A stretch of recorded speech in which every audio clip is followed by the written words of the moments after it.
Welcome back, everyone. I'm about to do something I said I would never do again, and that is towing a trailer with my old Chevy Silverado. Now, I know what you're thinking, dude, this is a truck. Why the heck would you not tow a trailer with it? Well, the reason I didn't ever want to tow a trailer with it again is because this truck has 257,000 miles, has a whole host of, things I've done to it over the years. If you follow my channel, you know all that. And more importantly, because I bought a 2022 F-250 for all of my towing and hauling needs. So I can put as much stuff as my girlfriend desires into the truck. Because really, it's not the guy who has all the things that they want to bring places. It's the girlfriend. But anyway, we'll not take responsibility for our own actions and blame her. But needless to say, I don't need to tow with this truck anymore. However, I am. And you might be asking yourself, well, why? And that's because I miss towing with this truck. And this is a very light trailer, so it shouldn't be too much of an issue for it. I've towed this a million times with it in the years long before I had the F-250. And so we're gonna have a little bit of fun. This is a short local tow, no crazy interstate speeds, no crazy grades. Well, actually there are some crazy grades, but slow speed, so not too much stress on the thing.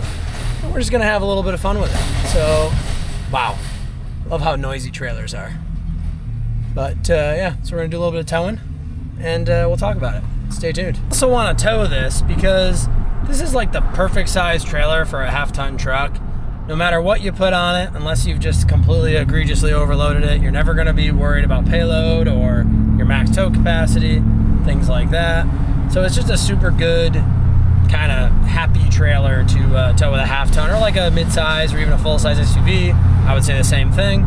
So we're just gonna kind of see what we think of it. I have not towed anything with this truck for a year and a half since I bought that F-250. So it's kind of fun to see what I think of it after all these years, or after a year and a half. The city I live in is all hills, so we're already climbing a grade with it immediately. And the LQ9 has no problem power-wise. That's never been this truck's problem, is the power. It's more everything else around it, the shipping crate of a chassis that these half-ton mid-2000 Chevys are. But I digress. And then this hill becomes even steeper. Yay! Oh. It's amazing the lack of gear ratio that these trucks have compared to the F-250. Just sitting in second gear, chugging along. But she does good. Plenty of power. I mean, that trailer's only 1,000 pounds empty. Better have enough power. The thing I really prefer about towing with this truck is the wheelbase is a little bit shorter, so backing up these smaller trailers is so much easier than the F-250. I'm also just so used to towing with this truck from years ago. I'm still not fully used to the F-250's wheelbase for backing up, that I can generally just one-shot it and back this trailer up, or my camper, wherever I want it at any given time, which is just convenient. I'm still learning with the 250. I don't tow every day with it, so it takes me a while to kind of get used to it again. But yeah, got to hit record. But here we are getting some of the branches all cut down. Shouldn't take too long, and then we'll get them loaded up on the trailer. I forget sometimes how convenient it is to have all the equipment you need to do jobs like this. For most people, this would require hiring somebody or going out and buying a bunch of tools.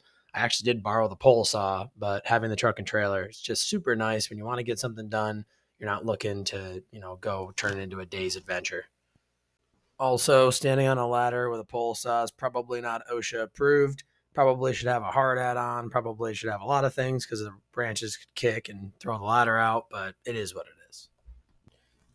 Just kind of getting everything cleaned up here and getting it all on the trailer, which I'll show you in a second.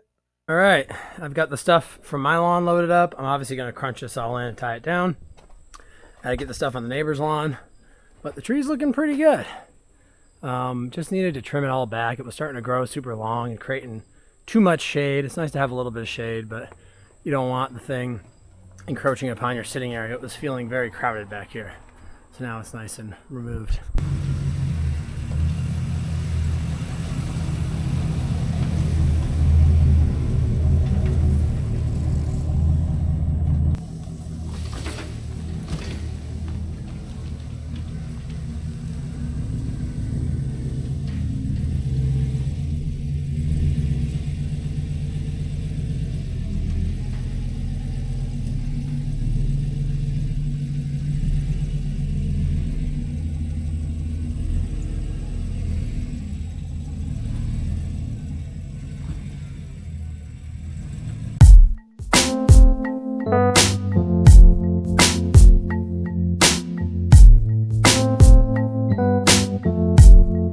Okay, now we gotta take all this mess and contain it onto the trailer so that we can get it ready for transport.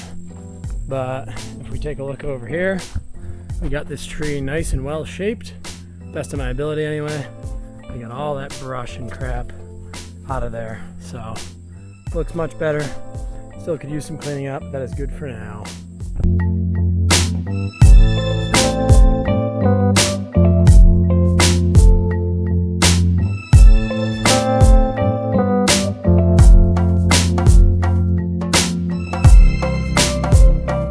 Let's see how the old girl tows. I figure this is probably about 2,000 pounds total. Trailer's 1,000. There's, I don't know, 500 to 1,000 of wood, so maybe like 1,500 total. The worst thing about towing with this thing is the brakes. They're pretty decent usually, but they could use a little bit of TLC right now. So they're a little bit spongy on the first part of the travel, but we'll give her the old downshift for the steepies.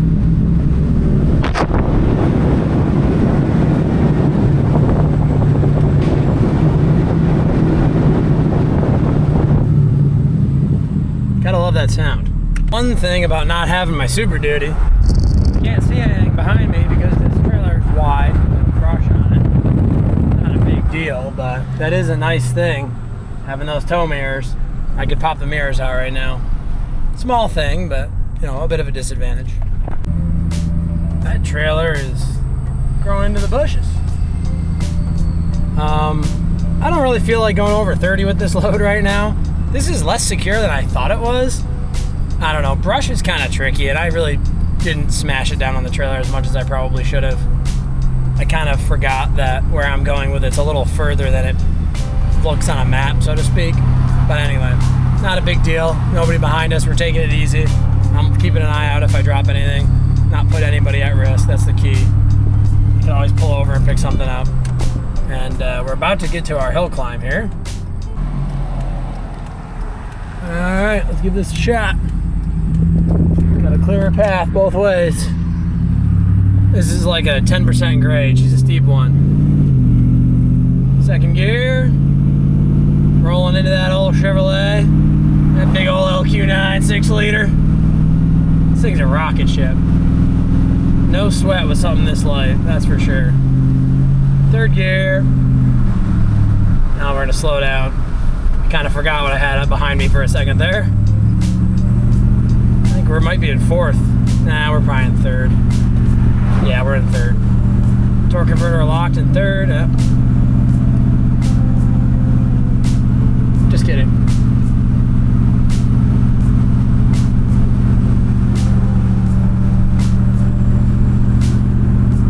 And that's that. Pretty uneventful. We have made it. The good news is, don't seem to have lost really anything. The bad news is, well, there really is no bad news. We gotta dump all this down into the pit of doom, or the pit of glory, however you wanna look at it, I suppose. All right, let's see if we can push everything into the pit of doom in one fell swoop. Timber! Ugh.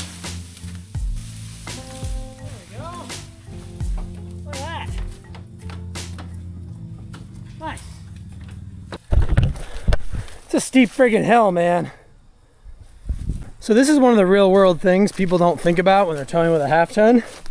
So right now I got this trailer down this embankment a little bit, not too bad, but definitely a little bit down it. We're on a slant, not a crazy hill, but we are on a hill. I've got the suspension flexed down on this side, up on the other side. And you gotta remember, you can see how much flexed up that is. You gotta remember, you know, these half tons have dinky little rear ends. And when I go to accelerate out of this, right? If I let off the brake, nothing happens. And if I lean into the throttle, you know, it takes a lot of, I'm actually spinning. You know, it takes a lot of force to get out of there. So what I'm gonna do is actually throw it in 4 low to keep a little bit of torque off the rear axle. Put it in drive, and just nice and easy. We're gonna ease on the throttle. We're saving the transmission, saving the rear end. be smart when you're in a half ton and you're doing work with it. It's not a 3/4 ton. It's not meant to do what a 3/4 ton can do. You know, a 3/4 ton would pull this trailer up out of there, no problem. You know, super easy. And not that the half ton doesn't, but you just don't want to put wear and tear, unneeded wear and tear on your rear end and your lighter duty transmission, your lighter duty U-joints, all that kind of stuff. So just be smart. If you're gonna do work with it, you know, go easy on it. The easier you take it on the truck, the longer it will last. And whether or not it should be able to withstand something or not is irrelevant, because guess what? If it breaks out of warranty, whether it should have done it or shouldn't have done it, you're paying for it anyway. So you might as well keep it alive as long as you can. In a move that will truly surprise no one, I'm apparently stuck in 4x4 low. So we're gonna see if we can find the fuse for that and go from there. So that's fun. It's not even trying to activate the motor, which is a lot of fun, which is great. It's fantastic, really. So I'm stuck in 4 low, and we're gonna have to limp it to the shop in 4 low. Luckily, it's only a couple miles away, but that freaking sucks. So yeah. So I'm gonna focus on limping this thing to the shop. And as always, guys, thanks for watching. God bless America, and I'll see you on the next one, hopefully with a non-broken truck. Goodbye. They decided to go into 2-wheel drive. I just tried it at this intersection, so that's very nice. But the module, 4-wheel drive module, I'm sure is very sticky, or you know, worn out, even though it's a brand new freaking rebuilt module. But it is what it is, folks.